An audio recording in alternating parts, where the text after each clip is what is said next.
Guys, work abroad story part 8. So 2018 na tayo ngayon, guys. So way back 2018, guys,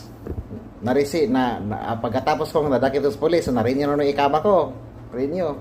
Ang sabi ko sa kumpanya ko ng Scope na inantay ko pa yung sweldo ko sa Abril.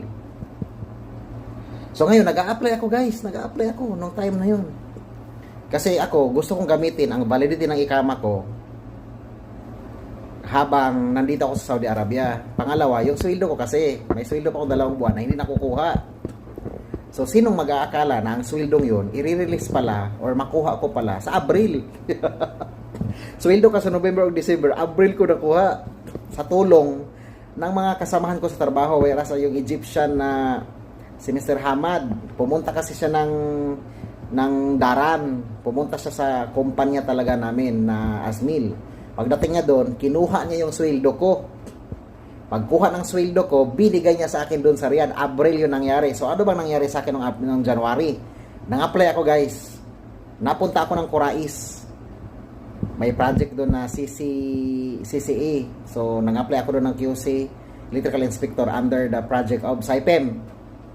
So nag-stay ako doon 2 linggo, guys. Sabi ko sa sarili ko, ang tagal ng interview. Tapos na-interview ako, guys. Sabi ko, pag hindi ako ma-interview nitong linggong ito, sabi kong gano'n, ha, pag hindi ako ma-interview nitong linggo, uwi ako ng Riyadh at hindi ako babalik.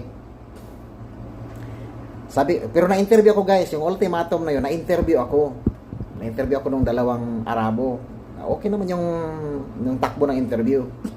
So nangyari to, guys, last week siya ng January, kung kailan yung birthday ko. Lumampas na yung birthday ko ba, January 21. So na-interview ako. Sabi ko, ang tagal ng transmittal, bumalik kasi mag-duty na ako.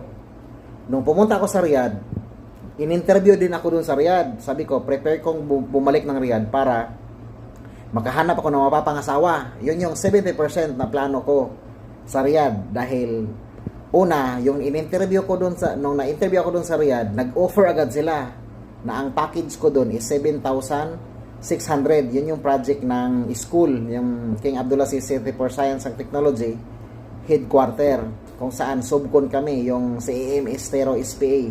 Subcon kami doon sa ABB Rock Group.